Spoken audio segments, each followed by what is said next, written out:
aktivis itu masuk sistem atau di luar sistem paling enaknya, Bang? Ya baiknya memang kita harus masuk ke sistem, tapi juga jangan lupa tugas kita masuk di sana itu ya kepentingan kita dalam memperbaiki sistem ini. Aktivis yang masuk ke sistem itu dianggap sebagai aktivis kato-kato. Nah itu, oh ini jawabannya. Mungkin kalau tawaran penguasa bisa kita tahan, Bang. Tapi kalau tawaran senior,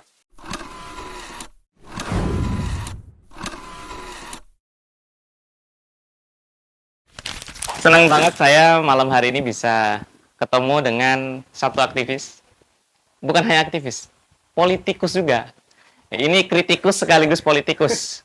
Bung Al, Ketua GMNI NTB. Siap Pak Yusril. Selamat datang, Bang Al. Selamat datang. Wih, ini harus ke tangan-tangan. Berarti ada yang kita lawan. Tapi harus tangan kiri sebenarnya. Oh, sebagai lambang perjuangan. Iya, kalau tangan kanannya apa? Biasanya ya bisa juga. Bisa juga. Cuman lebih eloknya pakai tangan kiri. Pakai tangan kiri. GMNI ya. Oh, GMNI.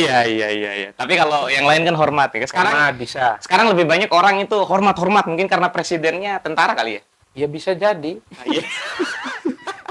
Tapi kalau bagi saya seputar aktivis ya masih lah pakai tangan kanan dan tangan kiri. Oke. Sebagai simbol lah, simbol perjuangan, simbol identitas perjuangan kita. Iya, Kita mau ke anu kan. simbol perlawanan kita. Ya. Bung Al, gimana kabar? Alhamdulillah baik. Lama kita nggak podcast lagi. Terakhir dulu waktu di Rumah Kebangsaan ya? Ya, berempat sama Ketua HMI. Ketua LMND sama PMII waktu itu.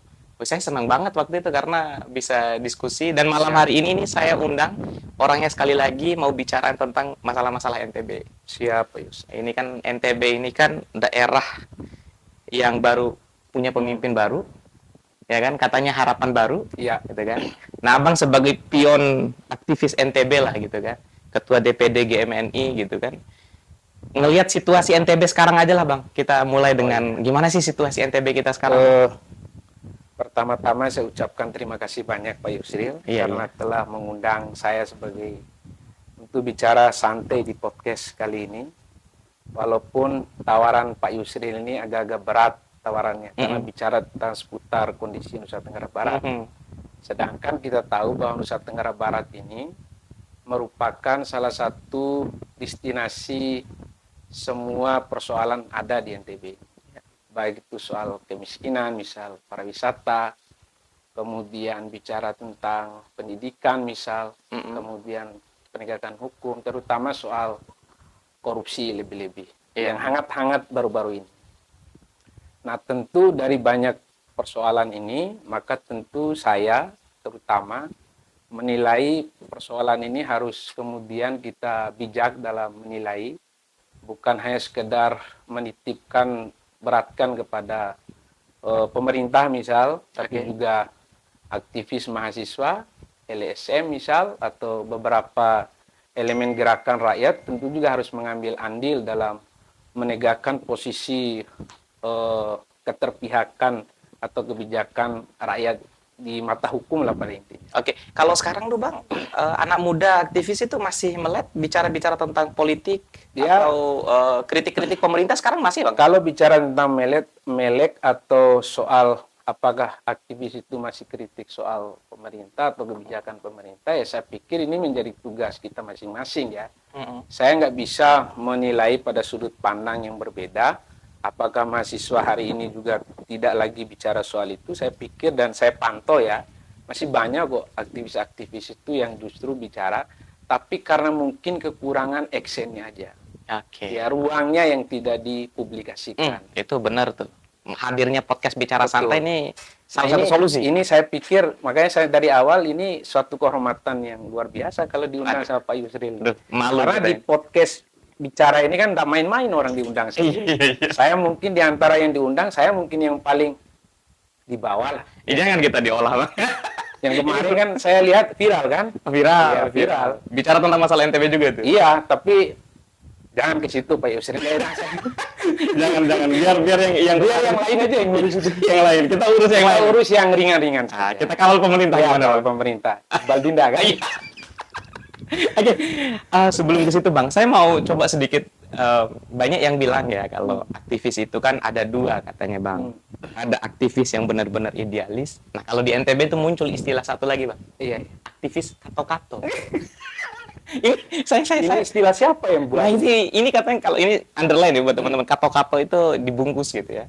Aktivis yang biasa diamankan. Oh, biasanya dia bicara lantang, setelah itu dia terima jatah gitu. Iya. Atau menerima jatah. Iya itu maksudnya. Oh, itu biasanya aktivis kato-kato. Iya. Saya baru tahu kalau Pak Yusril ini ngerti soal itu. Iya, saya ngelihat situasi itu sebagai salah satu tantangan ya. Bukan masalah saja gitu, tapi tantangan untuk aktivis anak muda kita gitu. Iya.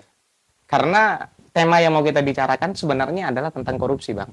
Siap. Kan pertanyaannya gini, ketika aktivis itu, dari aktivis nih, kan siapa sih yang besok jadi pemimpin kan harapan kita kan aktivis-aktivis gitu. Siap. Termasuk saya. Ya Bung Al gitu kan kita doakan di masa siapa depan. tahu. Iya, siapa tahu kan kita doakan untuk jadi pemimpin gitu. Nah, kalau aktivis-aktivis itu nggak tahu siapa lain sebagainya, itu sudah mereka itu dari awal suka main nih Bang. Siap. Kan nggak heran kalau dia di level pemimpin, di level pejabat itu mainnya korupsi, Bang. Siap. Dan salah satu masalah di negara kita, bahkan di NTB, sekarang yang lagi banyak dibicarakan tentang korupsi. Jawabannya sederhana ya kalau untuk kita ya nanti ya persoalan lainnya.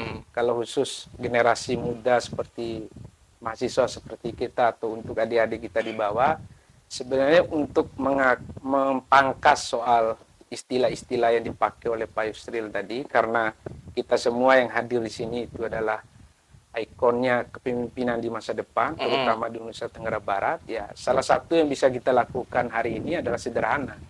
Buatkan aja literasi atau kaderisasi di lintas organisasi itu kan. Karena di kaderisasi organisasi itu bukan hanya sekedar sekedar belajar tentang sebuah pengetahuan dunia misalnya atau sebuah pengetahuan, ilmu pengetahuan misalnya, tapi juga bicara tentang ada etika kepemimpinan, ada nilai leadership yang kita belajar bahwa pemimpin itu bukan hanya sekedar mencari pembenaran misal atau mengecilkan yang lain, atau misal ke depan dia jadi pemimpin dia lupa bahwa apa yang menjadi tugas dia sebagai pemimpin, tapi juga menjadi sebuah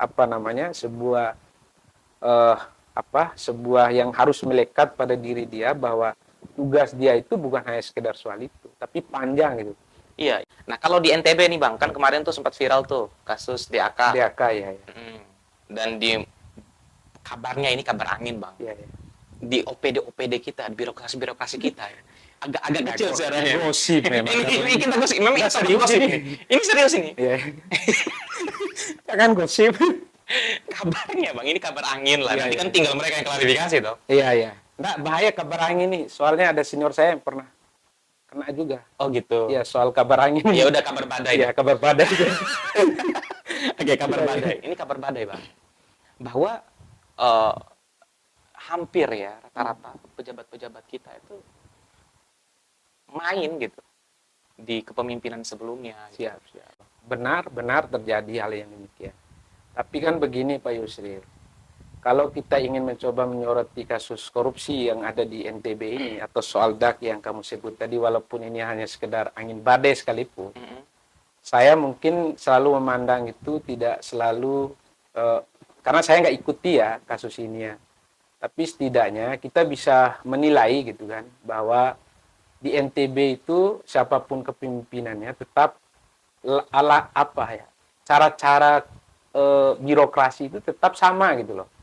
Karena apa? Karena mungkin dari kepemimpinan sebelumnya itu ya, saya nggak mau salahin siapa, atau sebelumnya Pak Ajul atau sebelumnya mungkin tidak ada satu perekat yang kemudian yang bisa memberi satu pelajaran gitu loh, atau saksi istilahnya penegasan gitu, agar pihak-pihak yang oknum yang melakukan korupsi itu tidak sewenang-wenang seperti kasus yang kita sebutkan tadi. Saling kontrol antara pejabat gitu ya. Ya, saya nggak bisa menuduh siapapun gitu kan dalam persoalan ini. Dan ini bukan terjadi di NTB aja lah gitu. Semua anggap aja NTB itu cuma satu sampel gitu dari situasi betul, ini. Tapi kan maksud saya adalah nggak ada sistem yang dibangun dalam birokrasi kita untuk memastikan bahwa pejabat ini terhindar dari korupsi. Nah, ini yang saya menarik kenapa saya dukung Pak Iqbal. Oke. Ada istilah meritokrasi. Iya, iya. Karena kita ingin mencoba, karena begini Pak Yusril, dari semua era revolusi, era reformasi itu, hanya ada dua yang menurut saya tidak pernah dilakukan sehebat pembentukan KPK, pembentukan lembaga-lembaga hukum. Hanya ada dua yang pernah saya ikuti. Oke. Yang pertama adalah soal reformasi birokrasi, yang kedua adalah reformasi partai politik. Artinya ketika kita menginginkan satu perubahan yang ada di dalam satu Sistem pemerintahan yang baik, maka kepemimpinan itu harus tegas. Ya, Oke. tegas itu bukan hanya sekedar tegas hanya mengucapkan, tapi juga harus ada volume kebijakan Oke. yang membuat birokrasi itu berjalan dengan baik. Atau istilah kalau di Pak Iqbal itu ada reformasi birokrasi ditawarkan dengan meritokrasi. Meritokrasi itu menjadi catatan penting. Ya, Tapi nanti saya mau masuk di poin itu untuk kita melihat NTB di 5 tahun yang akan datang ya. Cuman ini dari kacamata aktivis sih sebenarnya, Bang. Ngelihat bahwa NTB ini sudah seakut itu ternyata gitu. Pola-pola birokrasi kita gitu kan. Terus sistem apa ya? Orang korup itu bahkan sudah tersistem. Abang sepakat? ya, memang kejahatan itu memang harus terorganisir.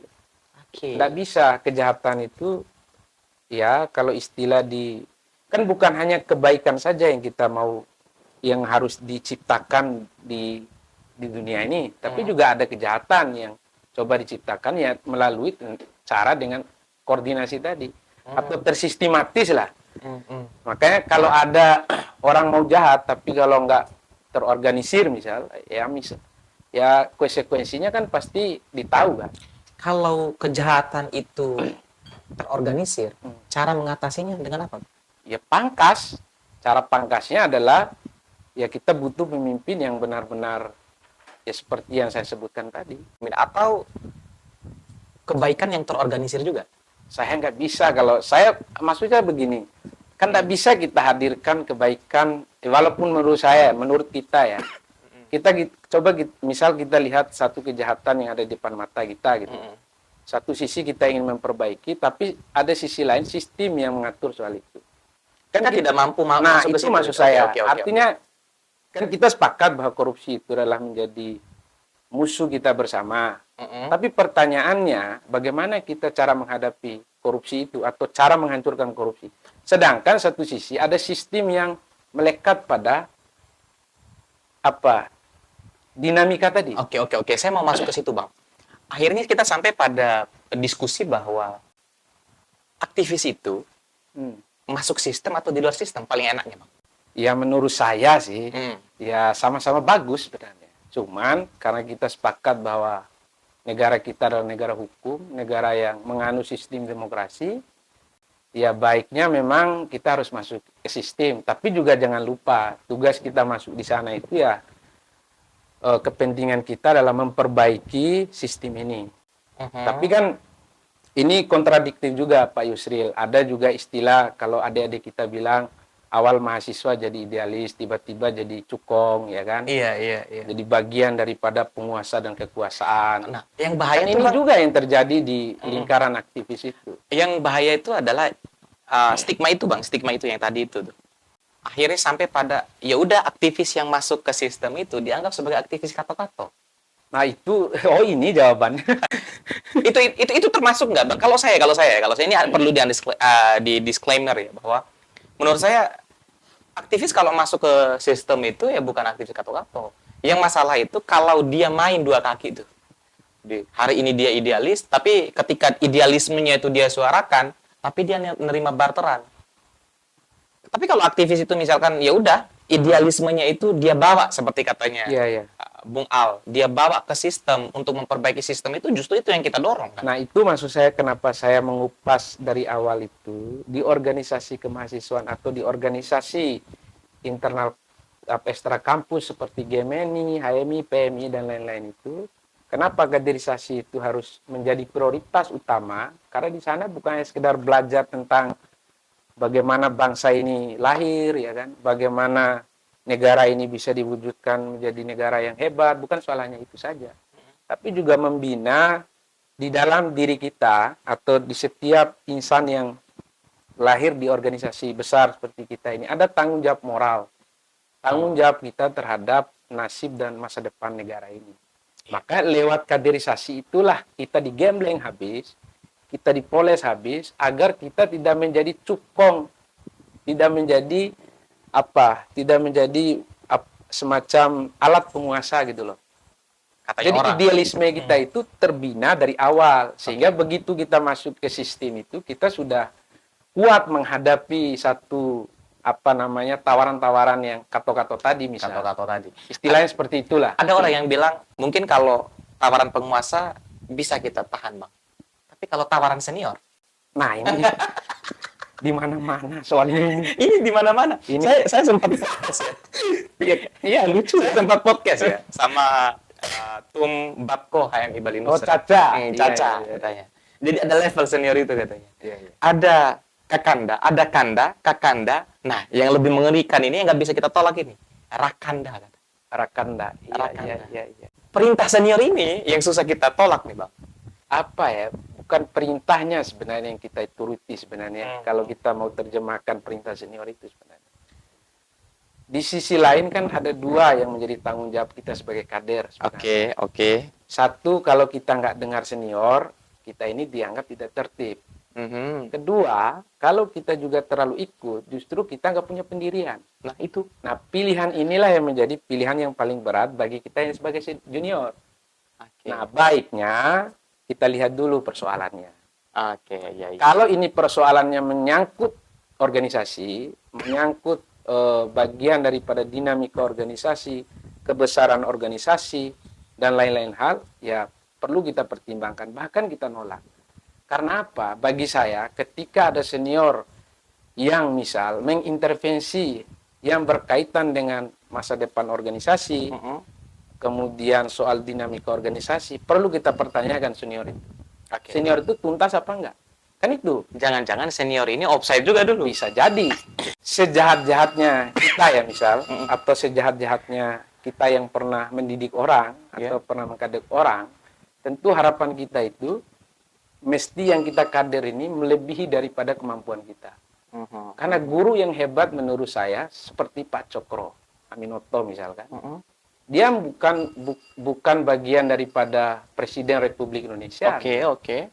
Tapi dia pernah melahirkan guru-guru bangsa. Guru-guru bangsa. Ya, tokoh-tokoh bangsa yang cukup mengapresiasi perjalanan bangsa ini. Contoh misal kayak Soekarno. Bung Karno, Ya, Kartosuwiryo. dan lain-lain. Iya. Ini orang-orang hebat. Nah, maksud saya, kenapa penting kita juga harus evaluasi diri tadi, bahwa senior ataupun guru itu menurut saya yang lebih pantas kita sebut sebagai senior itu guru yang mau memberi semacam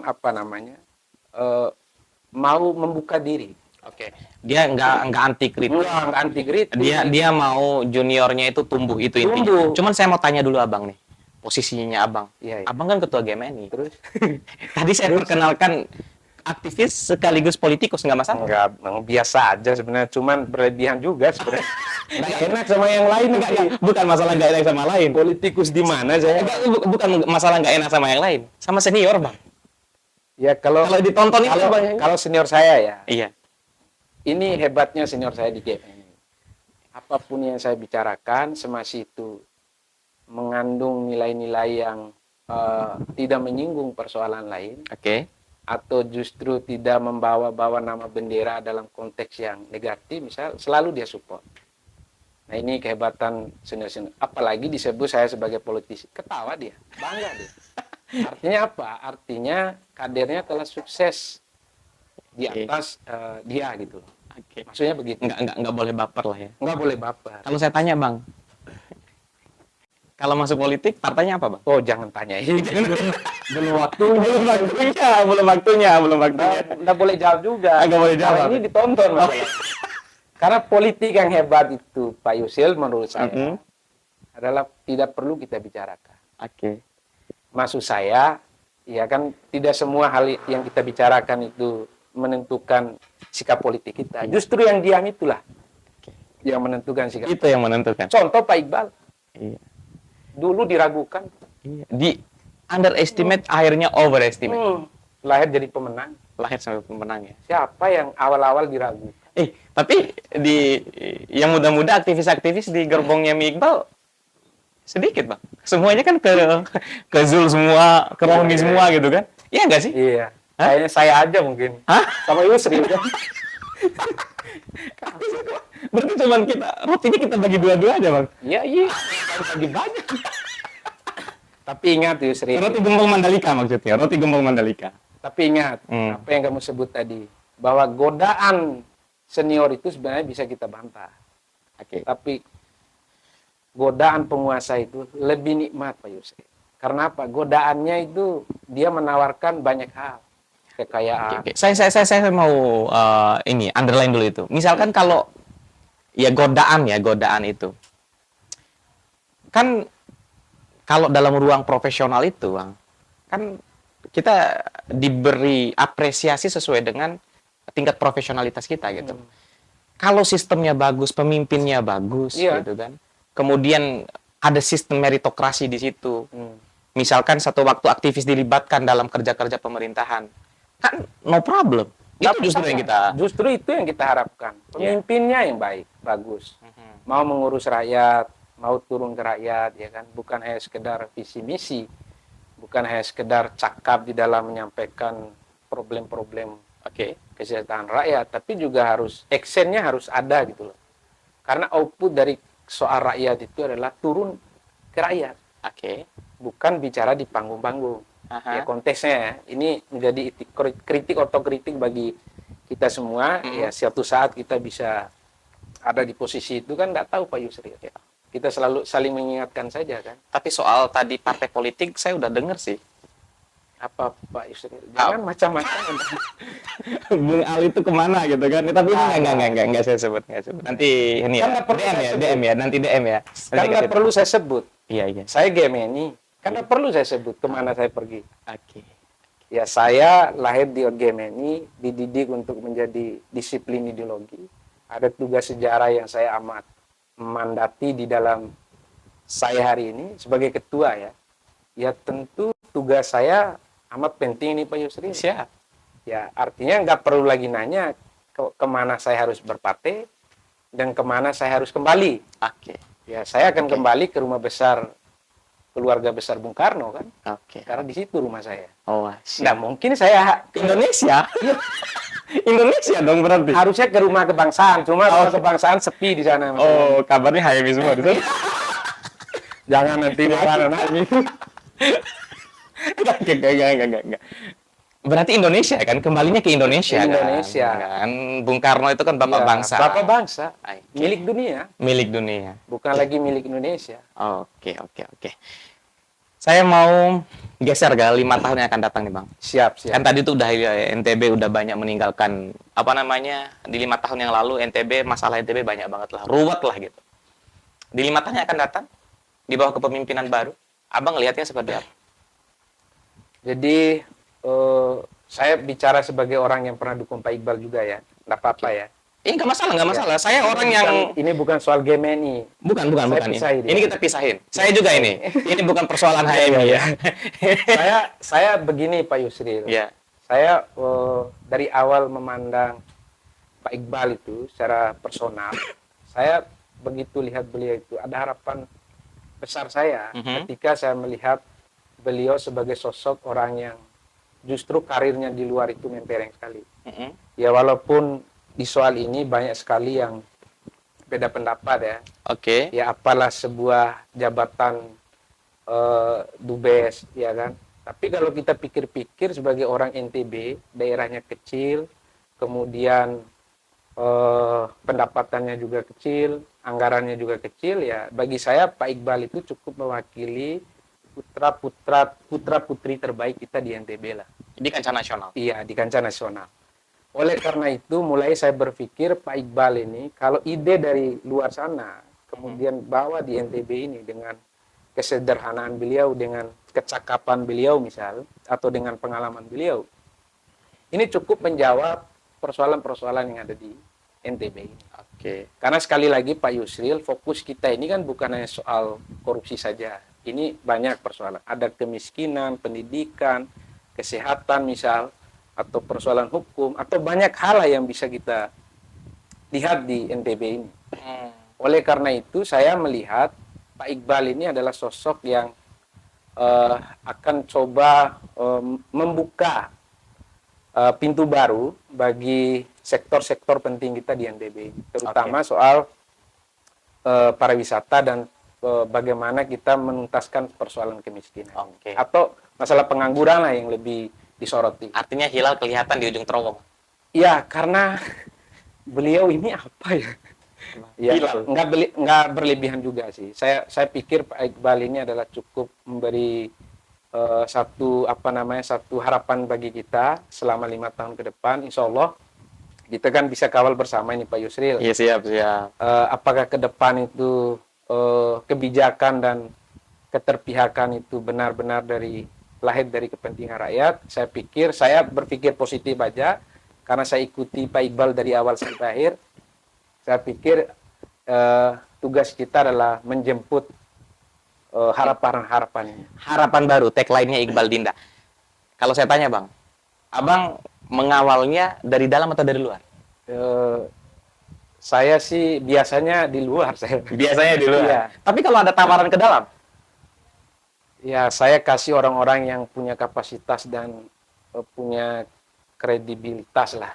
Yang apa ya, maksud saya jangan sampai begini. Kita diberi tugas yang tidak sesuai dengan kemampuan kita. Karena kita merasa lebih dekat, karena kita lebih butuh, kita abaikan hal-hal yang justru bukan passion kita gitu. Bukan akhirnya, kemampuan kita. Akhirnya nggak meritokrasi tadi. Meritokrasi. Yang kita mau jaga ini kan visi misinya Pak Iqbal. Kita tos dulu Bang. Meritokrasi. Siapa yang menjaga itu bukan hanya Pak Iqbal, kita ini. Termasuk podcast bicara santai. Iya. Masuk ini barang. Karena itu. Makanya saya bicara di sini. Aduh, tapi harus pergi pelantikan. Ya, dengar kabar sih begitu. Kalau ada perintah berangkat. Iya, kan kita begini Pak Yusril. Karena kita merasa pernah bantu orang, ya. Kita juga tidak merasa bahwa kita ini seolah-olah merasa penting juga.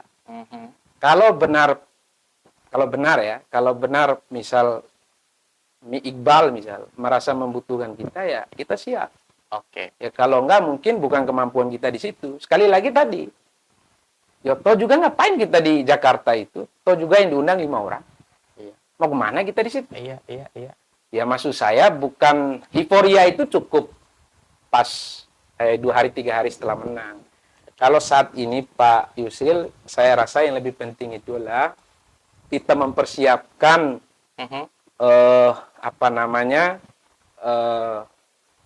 pembangunan 5 tahun ke depan itu kita mau bawa kemana? Melalui kepemimpinan baru Iqbal Dinda. Itu aja sebenarnya. Harus ada rokok sebenarnya. Sebenarnya harus ada rokok. Nggak boleh kita nggak rokok itu. Tapi ini karena durasi kita udah selesai ini Pak. Oh gitu. Aduh. Kasih lama dulu. Kasih lama dulu. Nggak boleh nggak kasih lama ini. Ini Pak, saya bicara baru nggak nyampe 20 menit saya lihat. Masa fitnah Abang nih? 20 menit saya lihat. Gitulah aktivis. Kalau udah pegang mic itu Pak. Saya belum keluarkan ini isi hati saya. Sebenarnya sekarang isi hatinya ada apa-apa. Pak Al, gimana isi hatinya? Ya. Sedikit aja untuk NTB kita tercinta. NTB kita tercinta, ya harapan ini. Iya. Ya harapan saya karena pemilu sudah selesai kan. KPU Bawaslu telah meresmikan Iqbal Dinda sebagai pemenang. Yang saya pikir pada saat begitu diputuskan itu bukan Iqbal Dindanya yang menang.